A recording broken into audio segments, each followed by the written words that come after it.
और उत्तराखंड की राज्यपाल बेबी रानी मौर्य ने महिला दिवस के मौके पर न्यूज 18 से खास बातचीत की। उन्होंने अपनी जिंदगी के उन अनछुए पहलुओं को भी हमसे साझा किया जो अब तक कैमरे के सामने नहीं आ पाए थे। साथ ही राजनीति में आने से पहले उनकी जिंदगी कैसी थी और वो महिला दिवस के मौके पर महिलाओं का खास उन्होंने संदेश भी दिया है। राज्यपाल बेबी रानी मौर्य से खास बातचीत की हमारी संवाददाता भारती सकलानी ने।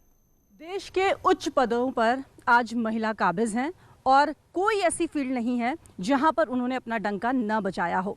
इस महिला दिवस पर आज हम आपको मिलवाने जा रहे हैं एक ऐसी ही शख्सियत से जिन्होंने उत्तराखंड के संवैधानिक पद पर काबिज होकर कई सामाजिक कार्य भी किए हैं और अपनी जिम्मेदारियों का वो बखूबी निर्वहन भी कर रही हैं। जी हां, आज हमारे साथ हैं उत्तराखंड की गवर्नर बेबी रानी मौर्य, जिनसे हम बात करेंगे। मैम, बहुत बहुत स्वागत है आपका न्यूज़ 18 पर। मैम, आज आप जिस पोजीशन पर बैठी हुई हैं वहाँ तक पहुँचना हर किसी का सपना होता है, एक सुखद अनुभूति होती है। आप किस तरीके से मैम मैनेज कर पाते हो?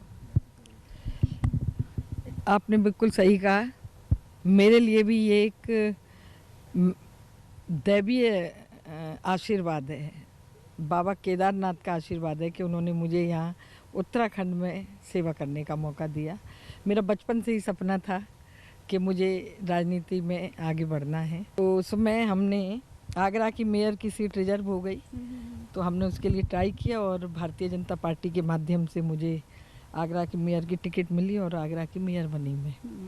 5 साल मैंने वहाँ अपनी मेयर के साथ साथ उन गरीब बस्तियों में उन गरीब लोगों के लिए बहुत काम किया जिनकी पीड़ा मैंने देखी। इसके साथ साथ मैंने छोटे बच्चों के लिए 2-3 स्कूल खुलवाए जो अम्बेडकर वाटिकाएं थी उनमें, कि बच्चे पढ़ें लिखें, जब 5वीं तक पढ़ लेंगे तो वो आगे बढ़ने की भी सोचेंगे। ऐसे मेरा 5 साल का कार्यकाल पूर्ण हुआ और अधिकारियों पर मेरा पूरा नियंत्रण रहता था। आपने एक बात बोली कि अधिकारियों पर खूब नियंत्रण रहता था, तो उस समय के और एक्सपीरियंसेस को शेयर कीजिए, क्योंकि आप बनी वहाँ पर मेयर, तो कैसा था वहाँ पर, माहौल कैसा होता था? देखिए, महिला को पहली बार मौका मिला मेयर बनने का, वो भी डायरेक्ट चुनाव से। सब जनता की प्रतिनिधि थी मैं, जनता ने मुझे वोट किया था और मैं बहुत कम पैसे में चुनाव जीती थी। तो कोई पैसे का लोभ लालच नहीं था मुझे गर्व था कि एक महिला मेयर बन गई। तो मैं अधिकारियों पे इसलिए भी नियंत्रण रखती थी कि कहीं किसी के साथ पैसा नहीं लिया जाए किसी काम का। ये एक बहुत अच्छी बात बोली मैम आपने कि मतलब पूरी तरीके से किस तरीके से काम करवाना है वो टैकल आप कर लेती थी। अच्छा, मेन स्ट्रीम में महिलाओं को आप कितना मानती हैं कि कितना आना ज़रूरी है? देखिए, जब तक महिलाएं मेन स्ट्रीम में नहीं आएंगी, हम जो आज का माहौल है उसको ठीक नहीं कर पाएंगी। मैम, जैसा बता रहे हो किस तरीके से मेहनत करते थे, पढ़ते थे और नॉर्मल बचपन भी था जैसा हर लड़की का होता है। अच्छा, एक माँ भी आप हैं, तो वो जिम्मेदारी का निर्वहन करना मैं ज़रूर शेयर करना चाहूँगी। वो जब मैं मेयर बनी थी उससे पहले तो मैं हाउस वाइफ थी, बहू थी। मेरे सास ससुर मेरे साथ रहते थे, मेरी नंदें थीं, उन सब की चिंता करना, पूरा भोजन भी बनाना है, उनकी चिंता भी करनी है, कोई त्यौहार है तो उसकी भी तैयारी करनी है। जब मैं मेयर बनी तो मेरे बच्चे बहुत छोटे थे, बेटी 3rd में थी, बेटा 5th में था। तो वो उनके दादी बाबा देखते थे फिर, तो वो उन्हें संभालते थे और मेरे ससुर जी ने भी मुझे बहुत सपोर्ट किया। वो कहते, बेटा अब तुम अपनी राजनीति देखो, बच्चों को हम देख लेंगे। मेयर बनने से पहले तो एकदम नॉर्मल लाइफ थी, लेकिन फिर जो है नॉर्मल लाइफ थी लेकिन सोशल वर्क तो चलता रहता था। Social work. तो फिर कितनी बदली ज़िंदगी उसके बाद? उसके बाद तो बहुत ज़िंदगी बदल गई, बहुत ज़्यादा मतलब सेक्रीफाइस किया मैंने, बहुत सारे जो मेरे शौक थे उनका त्याग भी किया मैंने। जैसे? अब जैसे शाम को निकल गए, कहीं पार्क घूम आए, कभी पान खाने भी चले जाते थे।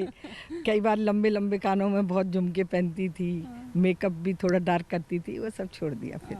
अच्छा, उत्तराखंड में आप आई, तो यहाँ पर आपका एक्सपीरियंस कैसा रहा?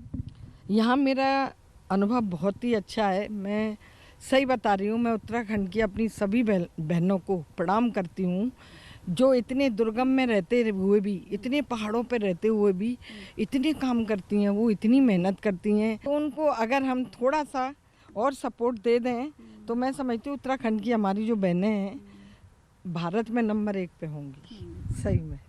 आप भी यहाँ पे कई सामाजिक कार्यों में संलिप्त रहती हैं और कई आप भागीदारी निभाती रहती है, जो कि आपका शौक भी था और आप करती भी रही हैं। तो यहाँ पर आपको क्या लग रहा है, यहाँ पर और क्या कुछ किया जा सकता है, कैसे यहाँ की महिलाओं को हम आगे बढ़ा सकते हैं? यहाँ मैं पूरा उत्तराखंड घूम चुकी हूँ, यहाँ के 13 ज़िले हैं सारे घूम चुकी हूँ। जो पूरा उत्तराखंड हमारा, पूरा नहीं तो 90% तो हिमालय से आच्छादित है ही। यहाँ योग की, आध्यात्मिकता की, आयुर्वेदिक की, हम इन दो तीन चीज़ों को ही आगे बढ़ा दें तो भी मैं समझती हूँ कि उत्तराखंड भी उसमें भी नंबर 1 पे रहेगा। अच्छा, विमेंस डे है, तो विमेंस डे को लेकर आप किस तरीके से महिलाओं को यहाँ पर मोटिवेट करना चाहेंगी, क्या कहना चाहेंगी प्रदेश की महिलाओं को? वीमेंस डे पे मैं महिलाओं को अपने संदेश में यही कहना चाहती हूँ कि मैं आपके साथ खड़ी हूँ कंधे से कंधा मिला के। आपको जब भी मेरी आवश्यकता पड़े आ जाओ। आप जो काम कर रही हैं उसमें कहीं अधिकारियों का सपोर्ट कम है तो वो भी होगा। अगर आर्थिक रूप से बैंकिंग की कोई परेशानी है वो भी पूरी होगी। पढ़ाई शिक्षा की आपके बच्चों को कहीं कोई ज़रूरत है मेरी तो उसमें भी मैं आपको सपोर्ट करूँगी। केवल आप मेरे साथ आके खड़ी हो जाओ। बहुत बहुत शुक्रिया मैम, हमसे बात करने के लिए, अपने एक्सपीरियंसेस शेयर करने के लिए और बताने के लिए कि कैसा जीवन था और यहाँ की महिलाओं को किस तरीके से मोटिवेट भी आप करिए। बहुत बहुत शुक्रिया हमसे बातचीत करने के लिए। गवर्नर बेबी रानी मौर्य को आप सुन रहे थे, जिन्होंने विमेंस डे पर अपने एक्सपीरियंस हमसे शेयर किए हैं और बताया है कि महिलाओं को किस तरीके से आगे बढ़ना चाहिए, जो उनके सपने हैं उसको पूरा करने के लिए जी जान से जुट जाइए ताकि कल आपका हो। कैमरा पर्सन दीपक उपाध्याय के साथ भारती सकलानी, न्यूज़ 18 देहरादून।